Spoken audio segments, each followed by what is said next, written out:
स्वागत आप सभी का अपने इस चैनल में। और आज हम लोग जानेंगे कि भाई साहब आखिर ऐसी क्या वजह है कि गारो जो इतना ताकतवर है, इतना हैंडसम है, इतना अच्छा इंसान हो सकता था, वो आखिर मॉन्स्टर ही बनने की राह पे क्यों गया। आखिर ऐसी क्या वजह थी जो गारो को एक मॉन्स्टर के राह पे ले गई है। वो जहाँ आज हीरोज को मार रहा है, चाहता तो वो भी एक बहुत अच्छा हीरो हो सकता था, बहुत ज्यादा ताकतवर हीरो हो सकता था, पर आखिर वो मॉन्स्टर क्यों बना, इस बात को हम जानेंगे आज के इस एपिसोड में। तो चलिए शुरुआत करते हैं। एपिसोड की शुरुआत में गारो का बचपन दिखाया जाता है। वो उसके बचपन में हीरो से ज्यादा मॉन्स्टर से लगाव रखता है और इसलिए उन्हें बार बार हारता देख वो खुद के मन में डिसाइड करता है कि वो खुद एक बहुत शक्तिशाली मॉन्स्टर बनेगा जो कि हीरोज को हराएगा। असल में गारो होश में आता है तो वो खुद को कूड़े के ढेर में पाता है। हीरो एसोसिएशन में मीटिंग होती है जो कि गारो से बचने के बारे में ही होती है, ताकि गारो उन लोगों को चोट ना पहुंचा पाए जो कि हीरो एसोसिएशन को आर्थिक तौर पर संभालते हैं। जिसके लिए वो लोग किंग को कॉल करते हैं, पर किंग मना कर देता है।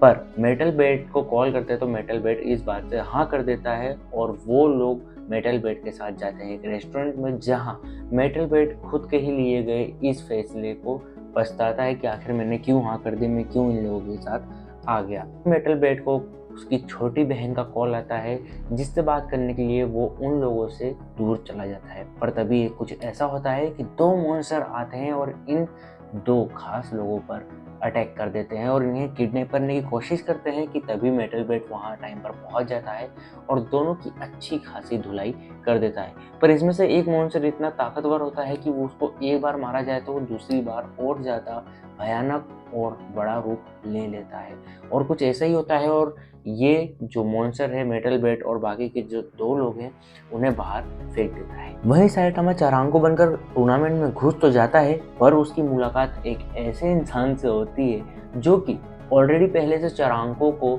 और गारो को दोनों को जानता है। आखिर कौन है ये आदमी, आइए जानते हैं। आदमी बातों ही बातों में साइटामा को बताता है कि पिछले साल जो टूर्नामेंट हुआ था उसमें गारो ने किसी और आदमी का स्थान ले लिया था, जैसा कि इस बार खुद साइटामा कर रहा है। पर बाद में गारो पकड़ा गया जिसके कारण उसे डिस्क्वालीफाई कर दिया गया था और विनर और किसी को बना दिया गया था। वहीं वो बताता है कि डोजो में भी कुछ गारो ने ऐसा ही करा था। एक दिन जब मास्टर फेंग किसी काम से बाहर गए थे तो उसने डोजो के सभी जितने भी वहाँ पे स्टूडेंट थे सबको पीटा था और उस दिन गारो का असली रूप सामने आया था कि आखिर वो क्या चाहता है। वहीं साइटामा की चिंता करते हुए चरांग को मूवमेंट राइडर से मिलता है और मूवमेंट राइडर उसे समझाता है कि देखो दोस्त, साइटामा एक हीरो है और उसे कुछ नहीं होगा, तुम उसकी चिंता बिल्कुल मत करो। वहीं गारो वापस से उसी बच्चे से मिलता है और तभी अनाउंसमेंट होती है कि सब घर में चले जाएं, मॉन्स्टर आ गए हैं और उनके साथ लड़ाई कर रहे हैं मेटल बेड। ये सुनकर वो बच्चे को घर जाने को कहता है और खुद निकल पड़ता है मेटल बेड की तलाश में। मेटल बेड और बाकी के दो लोग बाहर गिरते तो हैं, पर वहां पे ऑलरेडी एक मॉन्स्टर ने बेहोशी की जो गैस है वो फैला रखी होती है, जिसके चपेटे में ये तीनों आ जाते हैं और ये जो बाप बेटे हैं ये तो बेहोश हो जाते हैं। जो वीआईपी पर्सन है ये बेहोश हो जाते हैं, पर मेटल बेड अपना होश संभालते हुए जैसे तैसे लड़ता है। पर भाई साहब आखिर कब तक इंसान बेहोशी की गैस में टिकेगा। धीरे मेटल बेड अपना होश खोने लगता है जिसका फायदा उठाकर मॉन्स्टर उसे खूब पीटता है। पर तभी इस दौरान मेटल बेड मार खाते हुए अपना ही सर अपने ही मेटल बेड को दे मारता है, जहां उसका खून बहता है और मेटल बेड वापस से होश में आना चालू होता है। जहां अब मेटल बेड खुद को और भी ज्यादा ताकतवर महसूस करता है, वो वापस से मॉन्स्टर को एक झटके में खत्म कर देता है। पर ये जो मॉन्स्टर है इसकी खासियत यही है कि ये वापस से और ज्यादा बड़ा रूप लेता है और इस बार का जो मॉन्स्टर है वो तो कुछ ज्यादा ही बड़ा होता है। मेटल बेड फिर भी हार नहीं मानता है, वो वापस इस पे अटैक करता है। पर इस बार जो मॉन्स्टर है उसकी बॉडी भी मेटल की बन चुकी है, जिसके कारण उस पे जो मेटल बेड ने अटैक करा था उसका असर नहीं होता है। पर फिर भी मेटल बेड हार न मानकर दूसरी बार फिर से कोशिश करता है और इस बार वो उसके मुंह पर मारता है ताकि उसे असर हो।